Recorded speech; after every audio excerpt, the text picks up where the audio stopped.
आज हमारे पास मनोरंजन के कई साधन हैं। टीवी से लेकर बड़े पर्दे तक अनगिनत फिल्में और धारावाहिक हैं देखने के लिए, और उतने ही कलाकार भी हैं जिनका अभिनय पसंद ना पसंद करने का ऑप्शन हम सबके पास होता है। मगर 80 और 90 के दशक के लोगों के पास मनोरंजन के इतने विकल्प नहीं थे। ये वो दौर था जब टीवी एक आधुनिक उपकरण के रूप में देखा जाता था। उस समय सिनेमा से ज्यादा टीवी धारावाहिक पसंद किए जाने लगे थे, क्योंकि इसके लिए लोगों को टिकट खिड़की की लाइन में नहीं खड़ा होना पड़ता था। इन्हीं धारावाहिकों ने भारतीय सिनेमा को सुपरस्टार से लेकर उम्दा अभिनेता तक दिए। उस समय दूरदर्शन ही लोगों के मनोरंजन का इकलौता सहारा था। इसी दूरदर्शन के धारावाहिकों ने बॉलीवुड को शाहरुख खान जैसे स्टार भी दिए। आज हम कुछ ऐसे ही कलाकारों के बारे में जानेंगे जिन्होंने 80 और 90 के दशक में हम सबका दिल जीता। ब्लैक एंड व्हाइट टीवी पर आने वाले इन अभिनेताओं ने हमारे दिल पर ऐसी छाप छोड़ी कि हम आज तक उनके चेहरे नहीं भूल पाए। लेकिन एक दुखद सच ये भी है कि उस दौर के कई लोकप्रिय अभिनेता ऐसे भी रहे जिन्होंने अपने अभिनय से हमारा दिल जीता। तो चलिए शुरू करते हैं आज की हमारी इस वीडियो को। लेकिन उससे पहले हर बार की तरह हम आपको याद दिला दें कि अगर आप हमारे चैनल पर नए हैं तो चैनल को सब्सक्राइब जरूर कर लें, ताकि हम आपके लिए ऐसे ही तमाम पुराने दौर के कलाकारों के बारे में जानकारी लाते रहें। जसपाल भट्टी। जसपाल भट्टी वो नाम है जिसे मनोरंजन जगत कभी नहीं भुला सकता। उन्होंने दूरदर्शन के माध्यम से लोगों को पहली बार हंसना सिखाया। जसपाल ऐसे कलाकार थे जो अपने रंग बिरंगे हास्य अभिनय से ब्लैक एंड व्हाइट टीवी को भी कलरफुल बना देते थे।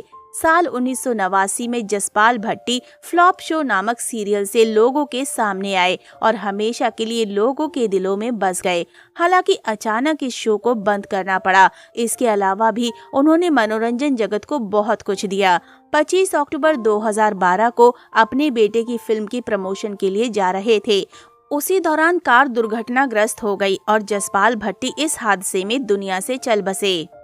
जतिन कनकिया। जतिन कनकिया का चेहरा आज भी उन सभी के लिए अनजाना नहीं है जिन्होंने उन्हें दूरदर्शन के सीरियल श्रीमान और श्रीमती में काम करते हुए देखा होगा। उस समय उन्होंने भारत के घर घर में ऐसी पहचान बनाई कि उन्हें प्रिंस ऑफ कॉमेडी तक कहा जाने लगा। 40 साल की उम्र में जतिन को ये सीरियल मिला था। इस सीरियल से उन्होंने ऐसी छाप छोड़ी कि उन्हें बॉलीवुड से भी काम के ऑफर मिलने लगे। ये संभव था कि जतिन अपने जीवन में और भी बेहतर काम कर सकते थे, लेकिन लाखों चेहरों पर मुस्कान बिखेरने वाले जतिन का अंतिम समय बेहद दर्दनाक रहा। दरअसल उन्हें कमर में काफी तकलीफ रहती थी।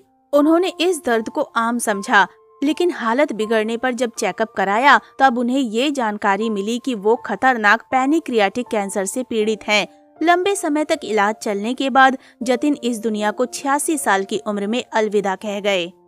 समीर खाकर। समीर खाकर को लोग नुक्कड़ नाटक में खोपड़ी के किरदार से जानते हैं। समीर ने अपने अभिनय करियर की शुरुआत गुजराती थिएटर से की थी। ये बात बहुत कम लोग जानते हैं कि नुक्कड़ में समीर को 3 ही एपिसोड में खोपड़ी का किरदार निभाना था। लेकिन जब इस किरदार में समीर खाकर को बेहद प्यार मिलने लगा तब उन्हें पूरे सीरियल में जगह दे दी गई। उन्हें हिंदी फिल्मों में भी खूब काम मिला। लेकिन 1995 के बाद उन्हें काम मिलना बंद हो गया, जिसके बाद वो अपनी पत्नी के साथ देश और एक्टिंग छोड़कर चले गए। 14 मार्च 2023 को उन्हें सांस लेने में तकलीफ हुई और उनकी किडनी फेल हो गई। इससे पहले भी वो कई तरह की बीमारियों से जूझ रहे थे। 15 मार्च को उनके हार्ट ने भी काम करना बंद कर दिया और वो इस दुनिया को अलविदा कह गए। मोहन गोखले। मराठी के नामी थिएटर कलाकार चंद्रकांत गोखले के बेटे मोहन गोखले अपने किरदार मिस्टर योगी से प्रसिद्ध हुए। पिता के प्रभाव से उन्होंने कॉलेज के दिनों में ही थिएटर में काम करना शुरू कर दिया। मीडिया रिपोर्ट्स की माने तो भारतीय सिनेमा को नाना पाटेकर जैसा उम्दा अभिनेता भी मोहन की वजह से ही मिला था। उन्होंने ही नाना पाटेकर का पहला थिएटर शो डायरेक्ट किया था।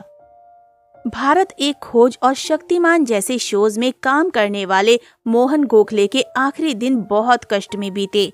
मिस्टर योगी जैसे शो से लोकप्रियता पाने वाले मोहन गोखले कमल हसन की फिल्म हे राम के सेट पर थे।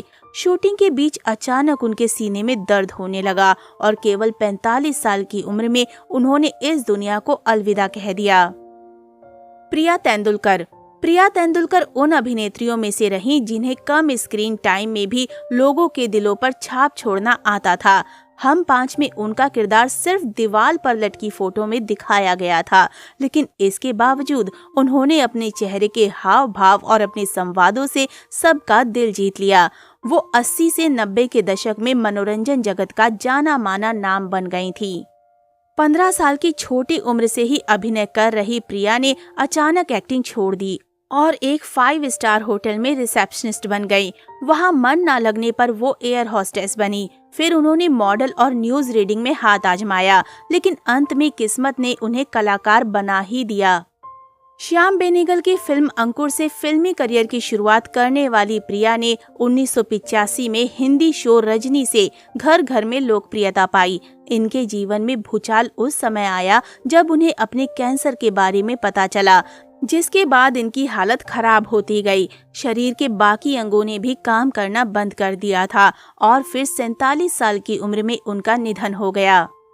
वैसे दोस्तों, इनमें से आपका कौन सा कलाकार फेवरेट रहा है, हमें कमेंट में जरूर बताइएगा। तो मिलते हैं अगली वीडियो में, तब तक आप सब अपना ध्यान रखिए। Bye bye.